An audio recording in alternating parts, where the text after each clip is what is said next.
And before we broke, Carol, you and the team were going to crunch the numbers. So if we can get an update on that, please, now. Thank you. Sure.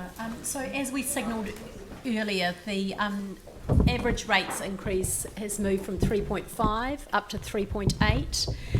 What that means for a standard residential home, or the average house, is that the rate increase is 2.09.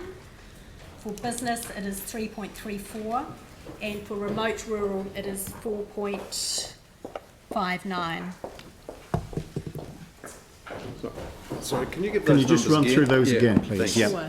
Thanks. So, average house or residential 2.09, average business 3.34, and remote rural properties 4.59.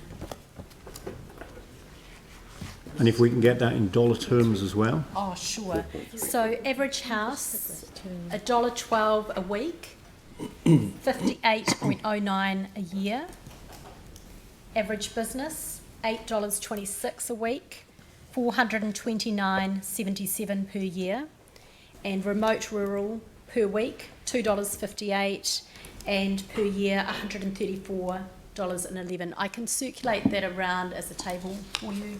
Yeah, please. Yeah, that would be really good. If we can get that sent out by email to everybody so that people have got it in front of them, that would be great. Thank you.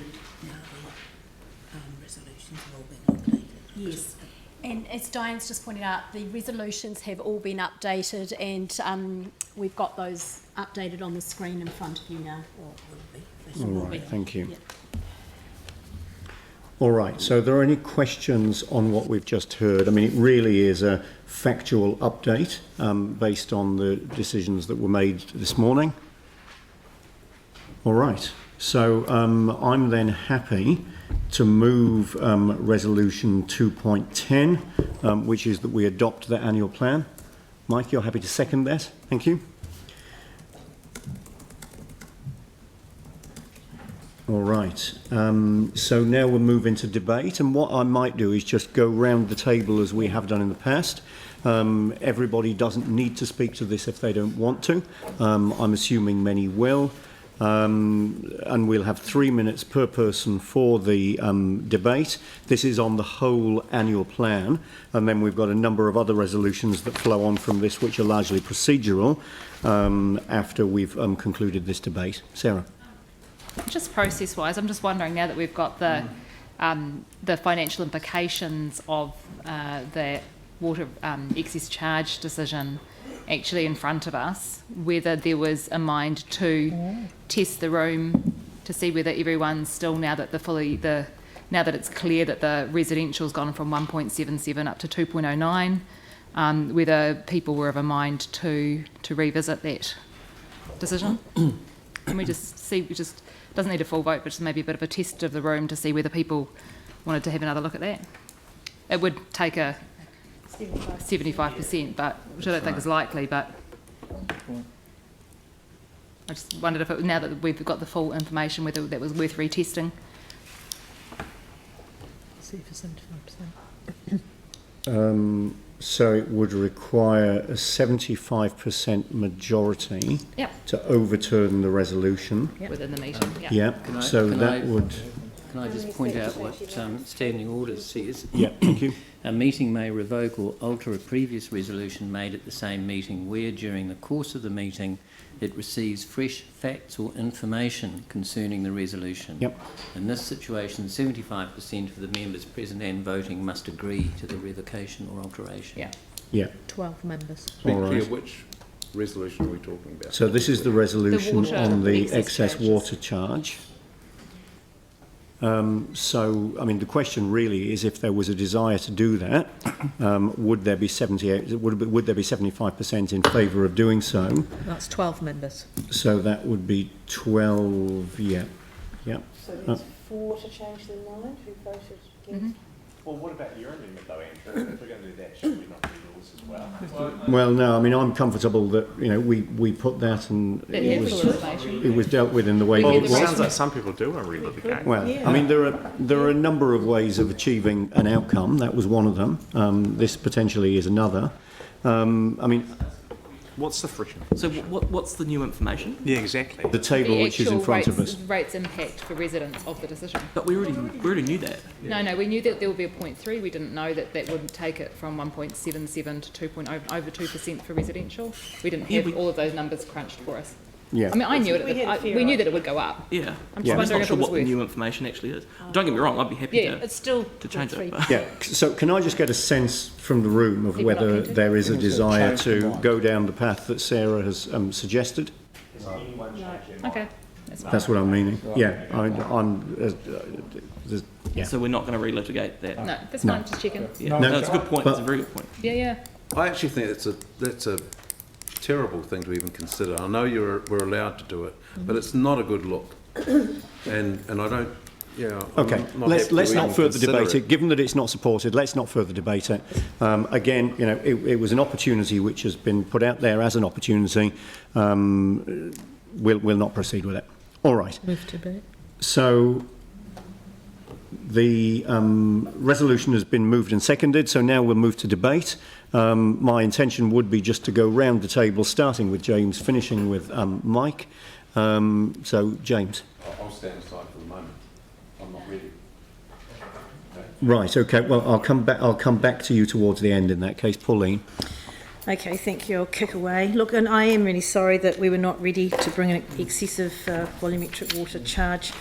However, an equitable system for our society is very important to protect our most vulnerable, as they're always the casualties if we have inequitable policies, and that was my view. But look, I'm just going to speak generally. This amended LTP has reflected a huge amount of work both by staff and by us as elected members.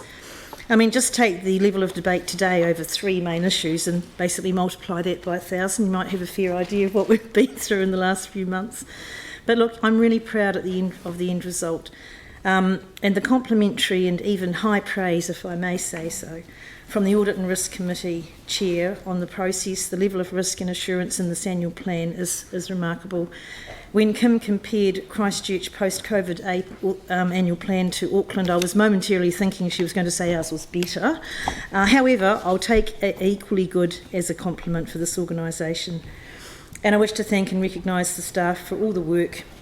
And at the risk of naming one person, and I'm not reducing the ability and commitment of others, but I'd really like to commend Peter Ryan in particular. I think he's carried a big load in this. And in his words, they and we produced firstly a draft annual plan in February, continued working up the long-term plan, then a post-COVID amended annual plan in a condensed time frame with massive challenges of revenue reduction, and now straight back into the long-term plan work. All interwoven, but staff's ability to be flexible and innovative has been exemplary. And I'd also like to thank our Chief Executive who took us all on this together, ensuring that elected members had extraordinary access to incredible detail of our operational expenditure and capital program, to a higher degree than we've ever had. It's been fantastic to have staff, the Chief Executive and elected members working so closely all together as a well-functioning team to deliver this annual plan in such challenging times. And even though we've landed slightly higher than we intended, it's not, to me, significantly higher, and we have reached a consensus. So I commend everyone who's been involved in this process so far. Thank you. Thank you. Sarah. It would be fair to say that councils across the country have been stuck between a rock and a hard place this annual plan. Our communities are reeling with the after effects of the COVID-19 lockdown, and many are still unsure what the next few months will bring with their jobs. Yet at the same time, council has had a huge drop in income from our CCOs and facilities. However, we have massive pressures on our infrastructure, as our roads and water still need extensive work to get them up to a standard that we can be proud of once again. Finding a balance between supporting the residents who need it most and still providing a pipeline of work to give confidence to a construction sector has not been easy. Around 4.4% of jobs in Christchurch rely on the council in some form, and we do not want to add to residents' unemployment woes unnecessarily. We have heard from the Audit and Risk Committee Chair and Deputy, Kim and Sam, that this annual plan process was a good one and that it is financially prudent. We have cut our cloth carefully, but we do not want to rip the fabric of our city to shreds. This was never going to be able to be an all-or-nothing budget. A $1 billion balancing act is not as simple as some would argue, but I think we've managed to get there. We have a rates relief package to support those who have lost income due to the crisis, while those of us who are still unaffected pay our fair share. It is simply not fair to kick the can down the road for ratepayers to pick up the costs of sweated assets or unnecessary borrowing, and no one is going to thank us for it. I'm not happy that we've ended up at 3.8% today instead of 3.5%, but I recognise that it's part of the democratic process and that to vote against the entire plan now because I don't like it would simply be a political game instead of the collective governance that our city needs and expects. As bad as COVID has been, our biggest challenge is yet to come. Climate change, risk and resilience needs to be the focus of our long-term plan. It's not going to be easy, but the costs of mitigation and adaptation now are more than outweighed by the costs of inaction. We have a choice about our future. Let's think ahead and make it the right one. Tim. Thank you. Yesterday morning I was really kind of clear of where I was going to go. Then some changes happened yesterday afternoon. I was very clear with the water charges. We have to make a start somewhere, and I think it was a good proposal. Glyphosate, I was really in two minds about that, but once that information came through, I felt I could not impose an extra charge on ratepayers when this council and its family of companies weren't doing it themselves. So I've abstained from that one, and strengthen communities goes without saying. I totally support that. But I do want to thank Andrew, our Deputy Mayor, for leading us through this process and taking up the reins, and thank you, Andrew. And our Chief Executive, Dawn, for leading your team, and the General Managers, etc. The work that has been done, I totally understand, has been huge in a very tight time frame. But for me, I'm going to abstain from this vote because it was somewhat ruined for me yesterday afternoon. I thought we had, as a council, sent a really clear direction to our company, CCHL, and those companies under it as a family to say we must tighten our belts. And I can't ask our ratepayers to sustain increased rates when we're not leading and not being listened to. So I'm sadly going to abstain from this vote. I'm really disappointed. Thank you. Aaron. Jeepers, not sure how I follow that, Tim, but I can feel Tim's mood. My one this year is one of, I think my mood's one of frustration. I think at the moment we faced an opportunity. I know in the media it constantly gets called a crisis because that helps sell newspapers and makes you watch at 6 o'clock, but I don't see it as much a crisis as an opportunity for our country to return to its rightful place. Normally, being at the bottom of the world is a curse. At the moment, it's a blessing. We have, I think the government's managed us well as far as the containing COVID. Our economy has an opportunity now to essentially put us in a better position than we would have been without COVID. And I really mean that because there's a lot of opportunities out there. Once upon a time, New Zealand had the third highest GDP in the world. That was in 1950. Now we sit around 23. It's not as good a ranking as we should be. The rest of the world's locked down and cannot work properly right now. We should be accelerating a number of industries, aiming for zero unemployment, not looking after our people by handouts, but by hand-ups, and having a country that really, really excels in being the envy of the world. We once were, we should be again, and that's the way I see our annual plan, as it's one that didn't take opportunities. The horn was sounded for a potential 0% rates rise. A lot of people reacted to that and liked the sound of it, but then when the draft document went out, it didn't have that option in there. That wasn't an option for the people of the city. People come in and said, oh, we understand why your rates are going to be this, but because the information was not, I don't believe, accurate in the draft document. It should have had a 0% option in there, and then what would that look like? What were the cuts we needed to have made to get there? So I'm not happy in the sense that we went out and consulted on something that, yes, was achievable, but more could have been achieved by this council. And I believe in this place, and I believe in the people of the city, and I believe that our recovery can be more than just an economic recovery. It can actually be growth. So here's up to your glass being half full. Just put water in it now that we don't charge, because you won't be able to afford much else. Jake. unless you get charged, in which case you definitely can't afford much else. I just wanted to thank everyone. This has been a really fun process, particularly as a new councillor. I don't know what it's been like before, but I appreciate the level of detail that we've been able to delve into, and I appreciate that's different to how it's been done in the past. I appreciate an opportunity to delve into the OPEX as well. I also wanted to appreciate your work, Andrew, for cheering us through the entirety, essentially, of the process, and for giving us an option today to stay at 3.5 if we so chose it. There's been an amazing debate today. I think all the subjects have been really colourful and well explored, and it's a shame that we haven't been able to get consensus on each and everything, but we've got to where we got to, and I would hate to see this. Anyway, that's all I've thought of. Phil. Thank you, staff. Thank you, everyone. Thank you, Dawn and Andrew. This is new for me as well as is for 6 others of us, and I didn't believe that we'd be going into it this deep, and apparently we didn't in previous years. But if this is the way it's going to be, this is great. Bring it on. I'm looking forward to the LTP.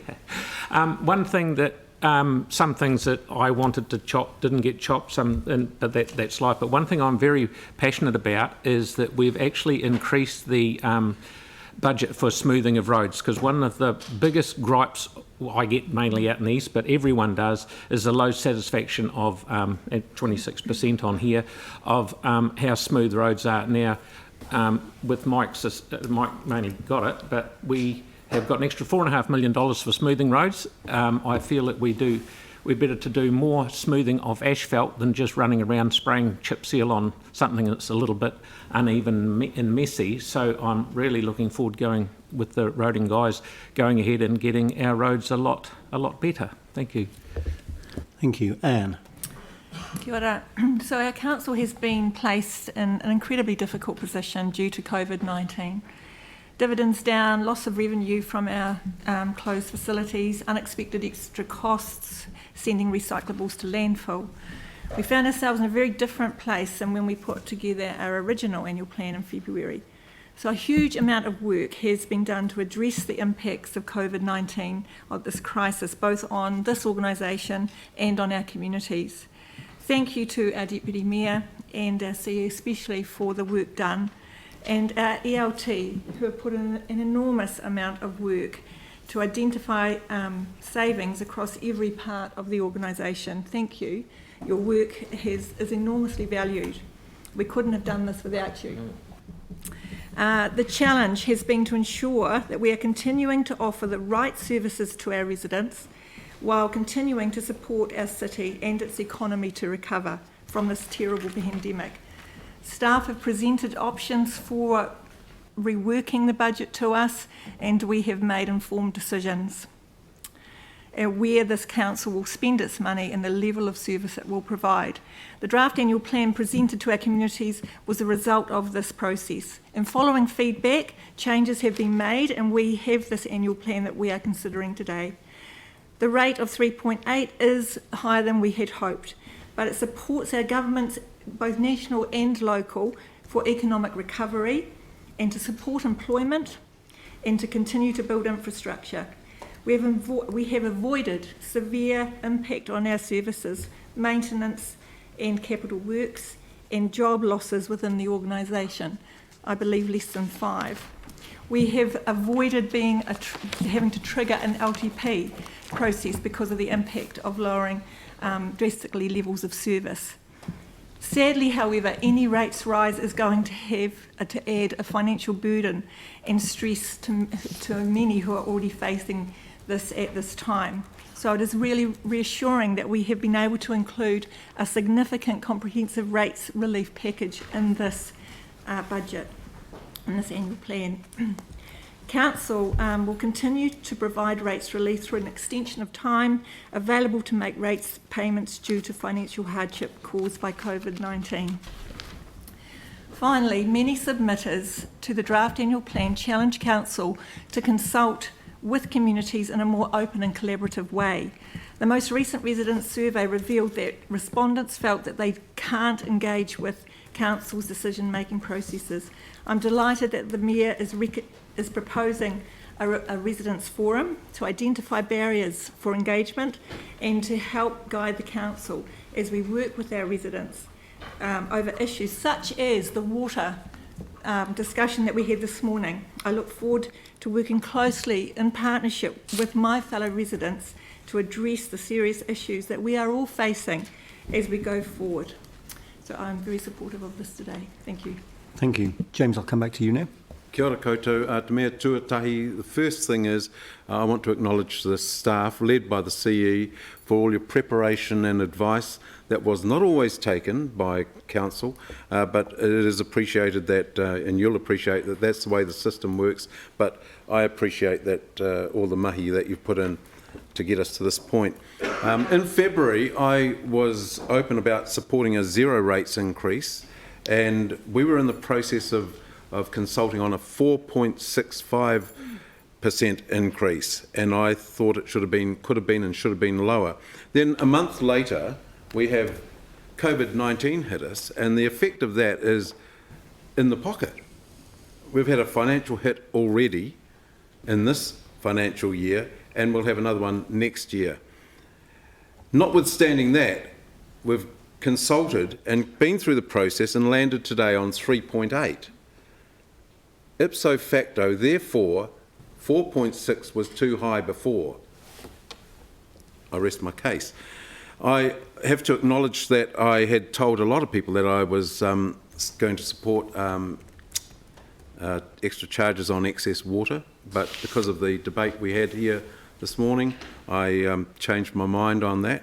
But I do support our recommendations on glyphosate and SCF, the Strengthening Communities Fund. So I will, at the end of the day, support 3.8. Kia ora.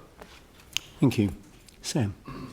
Yeah, thank you very much. Look, I think if you think about it from the outset, some of us took a particularly hardline view on zero rates, and if for nothing else, it sparked a really good conversation in the city in terms of what our council can do differently. And I was really optimistic of that, knowing that, like everyone says, politics is the art of compromise. And I did, I was quite optimistic in the view that we started at 4.65, and actually we may have landed somewhere in the middle. We still haven't, you know, and in the end, I think we as a council have made a range of views, a range of decisions which have been collectively bad for the city. They haven't been evidence-based. They have been, front page of the paper type things. And I think in the end, we can't keep abdicating. And, you know, I've sort of been criticised for trying to incite austerity or, you know, sensationalise a lot of this stuff. But, you know, I think we need to have an honest conversation with the public in terms of where we're going forward from here. You know, our debt ceiling, we've had to go back to LGFA to fund that. And you can argue all you like that, you know, in the end we can keep borrowing. But there are fundamental underlying issues with the structure within council. And I just think at the moment, in a time of, you know, economic crisis, if we look back to that very first outcome, it should be, do we want to burden the ratepayers anymore? And we didn't, and we shouldn't, you know. But I think, you know, we've landed in a position today which for me is still far too high. I think probably and I do agree with what Sarah said about the process and the Audit and Risk Committee, and I do want to thank Dawn and Andrew and Carol and the team for working through it. It was a very good process, but looking back, there's probably one thing that jumped out for me. It was that Saturday when we all sat in here going through the operating expenditure, and I fought like buggery for us not to know the cost-saving number. And we did put it to a vote, but the moment we knew that we got to 23 million, I watched the mood around the table change. And I think that's a really good learning for next time, is that, you know, we shouldn't just aim to get to a number. We should be really focused and really disciplined on how we get to a certain position. So, look, I don't want to be negative again. I feel like I've sort of had 6 months of criticising the council on this, but I still fundamentally believe that we have underlying structural issues at council, and that when we're in a position like this, where we need to go back out to the public and ask for more money, until we can demonstrate that we have our own house in order, we simply shouldn't be doing that. So I don't support this today, you know, and hopefully we can get to an LTP where I can, but I should be far more optimistic by then. Thank you. Catherine. Yeah, I won't be supporting this today either. As a new councillor, the process in itself was very eye-opening for me. And there were lots of healthy debate going on. I agree with Phil, though. I think there were a lot of things that we could have cut further, that we weren't just bold enough to make that step. My biggest concern is, with a recession looming and extensive job losses and the threat of continued hardship, the least that we could have done for our residents was to guarantee a zero rates increase. And I know some elected members might think that the rates increase of 3.8% might just be a latte a week, but actually residents in our businesses are already struggling to pay the existing rates level, and this is just a further blow. And I think it's on us as a council for not being bold enough and not taking leadership in making financially responsive decisions. Thank you. So I won't be supporting it today. Melanie. Well, the process to get today has been a long one and an interesting one. The impacts of coronavirus are not fully clear, and they've been immense, obviously, on council's dividends and as well as on many sectors in New Zealand. And although no one ever wants to pay more for a good or a service, I support the annual plan as it stands, which includes the overall rates increase of 3.8%. It is 2.09% for the average household, and for households worth over $3 million, it's only 1.09%. As a council, we've managed to reduce the total operational budget by a total of $32.1 million compared to last year, which is huge. And we've done that with increasing funding for the community, increasing money for smoothing roads, which the community have been asking for, and also not bringing back glyphosate for general use. And I'm proud to support all of these and support the position of my community board, Braden Cashmere, which included all of these in its submission to this plan. One of the oral submissions that most stood out to me focused on the importance of the community services provided by council. Our libraries have pools, recreational facilities, community spaces. These are the face of the council to the community, our family, elderly and our young people. Those who are more well off may not need to use public facilities as they have their own libraries and pools, but people I have spoken to understand the financial position of council and realise that a relatively small increase in rates, especially in the light of COVID-19, is well worth it to retain such wonderful assets to our city they get so much value from. And unfortunately, and I am going to be negative here, but some councillors sitting around this table indicated during this thorough process that one option they would consider to reach 0% rates rise would be to close 6 libraries, including those within their own wards. However, they're happy to give away millions of dollars to developers, not keen to increase revenue by increasing car parking charges, and they wish to retain directors' fees rather than give them to those most in need via the Mayor's Welfare Fund. They would also prefer to spray potentially dangerous chemicals in neighbourhoods to save a few dollars, despite 3 of these councillors being representatives on the Canterbury District Health Board. Amazing. I'm sure they are likely they can afford their own health insurance, but are not prepared to protect those who have less means than themselves. This concerns me for the long-term plan and the areas that might be targeted for reductions in capital and operational expenditure. And in my role as a councillor, I want to use equity as my guiding principle, and I don't mean the equity in the way that an accountant might be thinking of, but the meaning of the word equity that achieves fairness by treating people differently dependent on need. In other words, targeting assistance to those that need it and not to those that don't. I support this resolution and look forward to future debates on the LTP. Yanni. Thank you. So I too want to acknowledge the work that everyone's done, staff and the elected members and the chair. But, you know, for me, I think we lost an opportunity to really engage with our community. And at the start of this process, I made the point that, you know, imagine if we did something similar to share an idea with our COVID-19 response and actually took the time, which was an option available to us, to the end of the year to work through a really collaborative process with our community to work out what our priorities should be. The reality is, and someone else has mentioned it, we're in a very dynamic environment. Every day our circumstances are changing, and even over the life of this very short consultation, what we've seen is that things like CCHL dividends have been revised, meaning that a lot of stuff that we went out with actually wasn't as relevant as it possibly could have been. So I think, you know, unfortunately that option wasn't taken. That would have actually given the rates relief because it would have kept the existing rates levels until we'd concluded that at the end of the year. But I accept that that process wasn't the agreed process, and this is the process that we have. I think for me, there's still a huge amount of people in our communities that we are not hearing from, and I think that's a real concern. And when we talk about you know, some of the things that we're spending money on, and then we're being asked to consider the impact on people. I find it extraordinary that we've spent almost no time talking about the things that we're spending a huge amount of money on, hundreds of millions of dollars going into rugby stadiums, and $50 million going on a new airport, if not more. And yet we've been really looking at very small costs that we're faced with as a city. So I think there's still a lot of work to do. I appreciate that the LTP will be an opportunity to do it, and also that our CCHL, our letters of expectations and our statements of intent to all the council companies have a huge role to play. I still believe that we actually spend a lot of money, and if we were smarter about how we spent that money, we would get better value. And I think we really haven't even started to look at that. But I know some councillors around this table have raised that concern around asphalting of roads, for example. The critical thing in here is we are putting money in to fix our huge infrastructure backlog.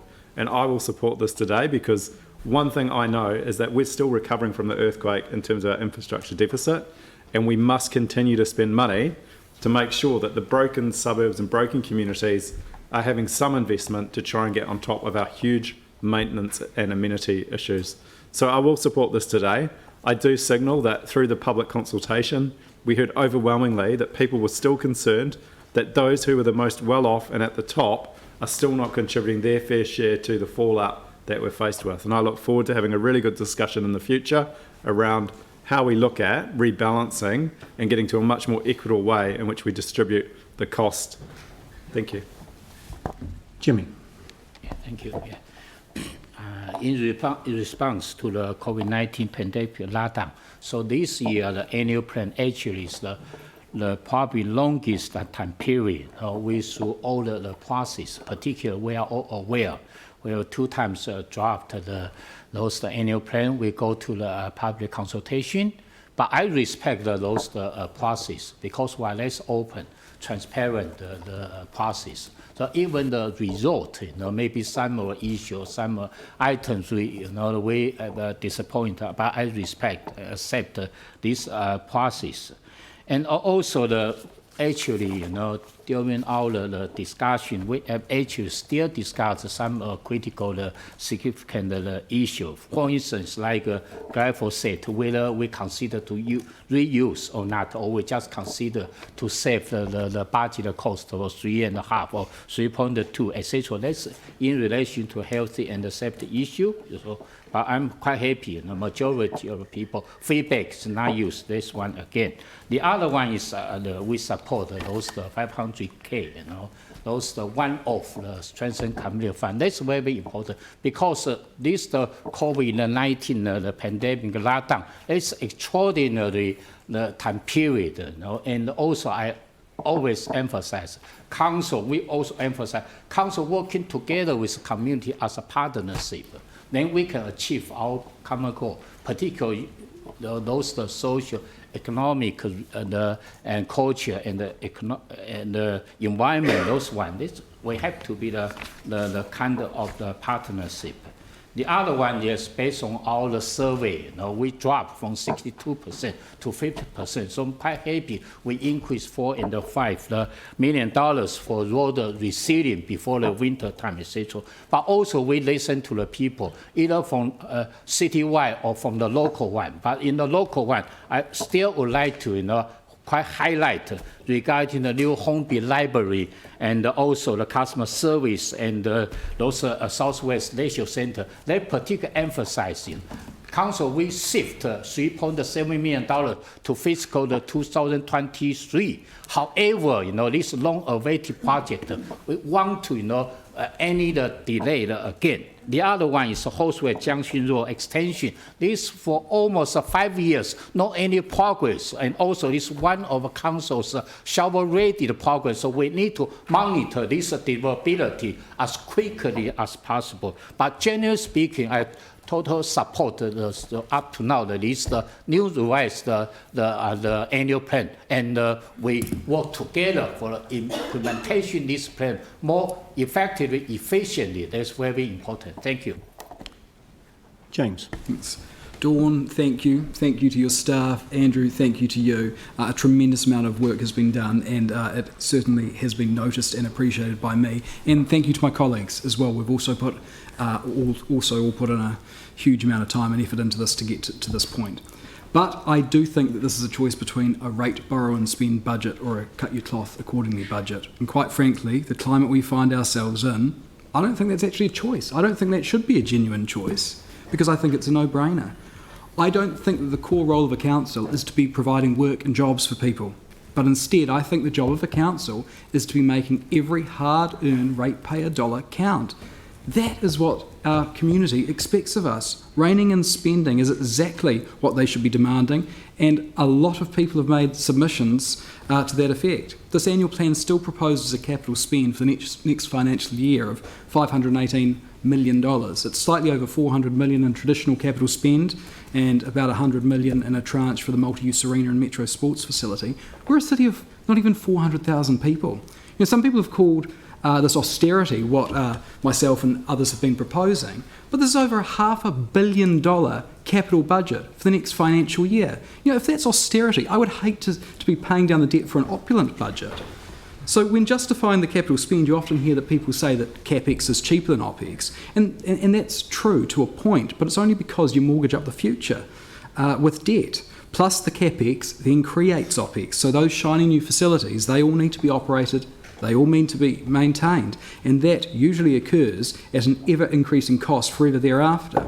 So I don't want to specifically signal out projects because we're at a point where we're about to sign these off. But I do think it's a genuine question to say when you've got 4 major swimming pool facilities, or Linwood Pool, Hornby Pool, sorry Jimmy, Metro Sports Facility, these are all going to be in train, and then the new Brighton Hot Pools, which have just recently opened.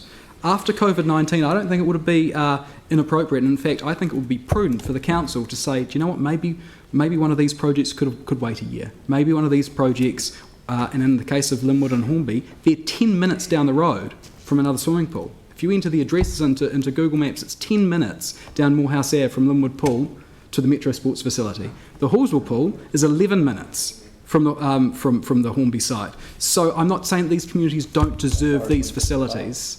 They do. But in light of COVID-19, I think sometimes you need to make a hard call and say, I'm sorry, we may need to wait a year, because that is what is in the best interest of the community. And sometimes those hard decisions and those not so popular decisions are the right ones. Fundamentally, I think it's completely inappropriate to be passing on rates rises to our residents at this time. I do not think that it needed to happen, and I do not for one moment accept that these rates rises that are now going to be coming were inevitable, because they were not. Mike. Kia ora, and thank you to everyone that has taken part in this process, including obviously the public who have fed in and given us a lot of information for us to work on. I actually wrote a debate during the lunch break, which I've changed a lot following listening to everyone. So I was going to be heavily critical of a lot of councillors and their push for 0%, and I changed a lot of that. But I just want to point out to Jamie, actually the biggest burden I think this city is going to face moving forward will be the stadium, especially when we look at the OPEX of that. So if you talk about trying to find stadiums, it's a little bit ironic that all the people pushing for 0% want the stadium. Look, like many households and businesses, COVID has had a significant impact on our finances, but this annual plan is an excellent response and recovery plan that will set us up for the LTP. It does not push the burden of financial crisis onto the next generation. It keeps the rate increases for the average residential home at just over 2%, and it stimulates the economy with significant capital projects. It has been a fine balancing act. We have had to borrow, make savings, and lift rates. Nobody wants to lift rates.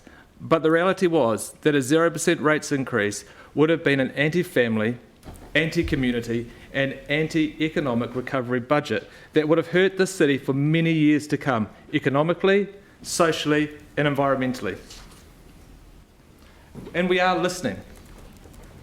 We have increased funding to our road resurfacing program. We are increasing funding to communities of need. We are not reintroducing a toxic weed killer, and we are getting the rates increases down. Yes, some households and businesses are finding it hard due to the impact of COVID, and that is why the rate postponement scheme has been continued with a timeline increase so it doesn't have to be paid back until the middle of 2022. This annual plan sets us up for the long-term plan. It is time for this council to reposition, to focus on people and planet. We declared a climate and ecological emergency and set net carbon neutral targets. Time for talk is over. Action is now required. We need to work together on an LTP that keeps rates increases low and affordable and delivers true climate action. Let's think long term, but act now. So this has been an unusual process, in as much as we're adopting an annual plan today after 2 separate consultations on 2 separate drafts. The circumstances that we're faced with as a result of COVID-19 and the way it's affected the city and the nation, and the circumstances our city is faced with as a result of COVID-19 are equally unusual. But what we've ended up with is a budget which is significantly reworked from the first draft annual plan that we went out for consultation on back in February. And of course our financial position and the financial position of many of the residents and businesses in the city has changed significantly since then. But there's a need to find the balance. There isn't one lever, one silver bullet that we can use. Our residents wouldn't thank us for reducing levels of service below what's acceptable, or for cancelling capital projects that they've been expecting for years, in some cases which they've very recently been consulted on, and in some other cases where construction is already underway. This budget retains the core services that our residents and businesses rely on, but it significantly reduces spending in other areas. It balances the need to provide the levels of service our communities need and that they've told us they want with affordability. It's got a reduced rates increase compared to the first draft of the annual plan, which reflects the downward pressure on rates increases that we are very aware of and a desire not to burden our ratepayers with significant additional costs. So we went out for consultation with a document that had some specific questions in it, and we received some good and well thought out responses to those questions. And the way that we've conducted this meeting today has closed the loop on those matters: the excess water, the glyphosate, the increase in community funding. And a number of changes have occurred as a result of submissions and as a result of new information since the draft annual plan was approved. I think it's fair to say that we can demonstrate that we've listened and that we've made changes due to what we've heard. This has resulted in a budget that provides for an overall average rates increase of 3.8%, an average residential rates rise of 2.09%, which equates to $1.12 a week for an average priced home. Yes, this is higher than the 3.5% we consulted on, and I was keen earlier today to create an opportunity to bring that rates rise back to 3.5%, and that was the reason I put in front of Council a proposal to do that, if indeed that was the majority view. Finding the balance between the various levers, including rates, borrowing and expenditure, is what preparing and developing a budget like this is all about. By majority, Council decided to go for the higher rate, which is reflected in the numbers that I just mentioned. We've got to where we've got to as a result of the many decisions that we've made throughout the process, as we prepared the draft and as we finalised the budget today. So in the circumstances, I think the fact that we've come up with a budget that continues to deliver services to acceptable levels, which has a capital programme which has been rephased but is able to still be delivered, and which has set rates significantly reduced from the first draft, I think we can call that an achievement. We've got a lot more work to do as we develop the long-term plan, and we've got more hard decisions to make, even harder decisions to make. But this annual plan is another step in that direction.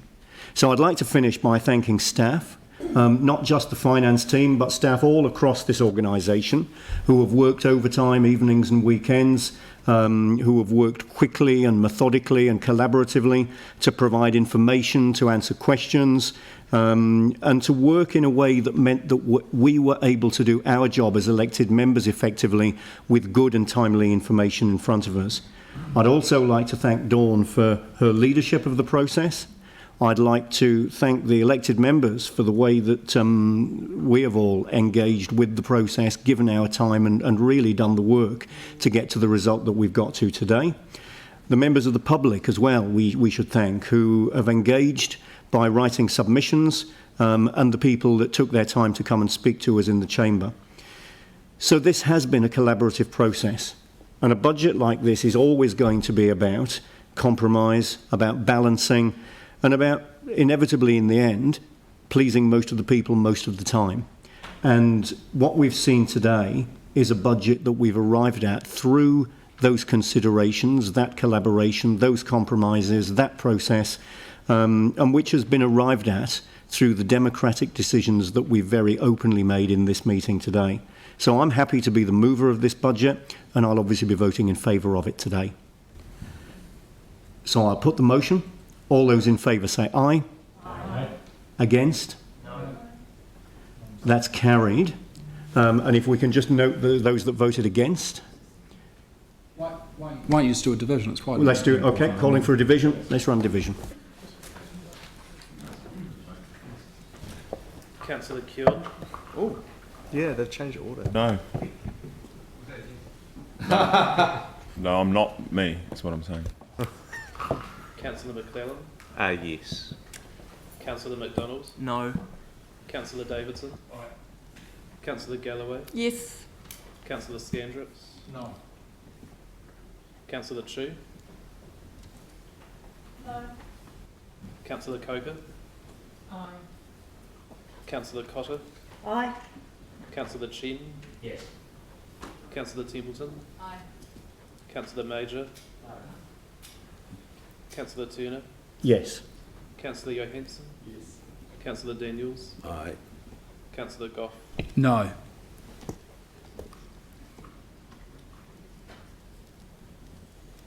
It's 10 for and 6 against.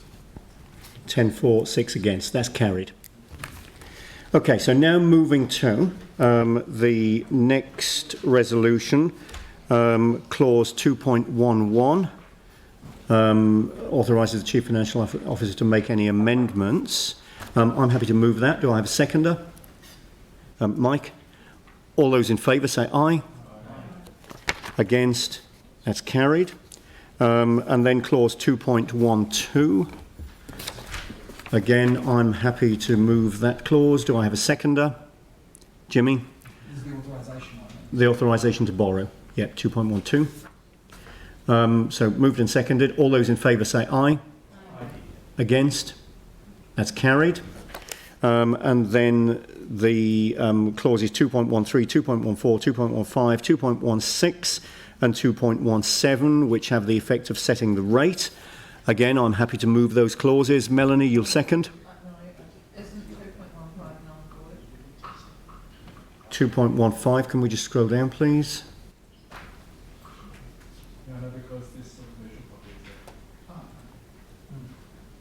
Yep. Yeah. Yep, so this is setting the rates, but within the parameters that we agreed today. All right, so I'm moving. Melanie, are you happy to second? All right. Mike? There's just 2.13k. I just want to record my vote against that, please. So I'll put 2.13 separately. You don't need to put it separately, just record your vote It's against. just for the Cathedral Heritage Grant. All right.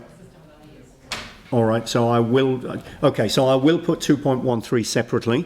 All those in favour say aye. Right. Against? So... Just... Oh, right, okay. All right, so just recording against K then. So that's Sarah, Tim, Mike, Yanni against 2.13K.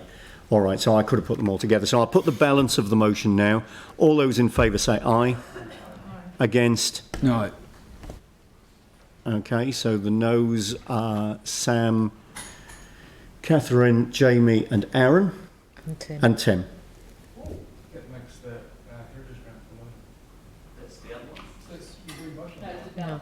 So that's just the balance. Yeah. All right. So that's carried. That's carried. So that brings us, and somebody will tell me if I'm wrong, that brings us to the end of the resolutions that need to be dealt with. So that therefore brings us to the end of the meeting, and we have an annual plan. So there's only one further thing I need to do, which is to turn to Pauline.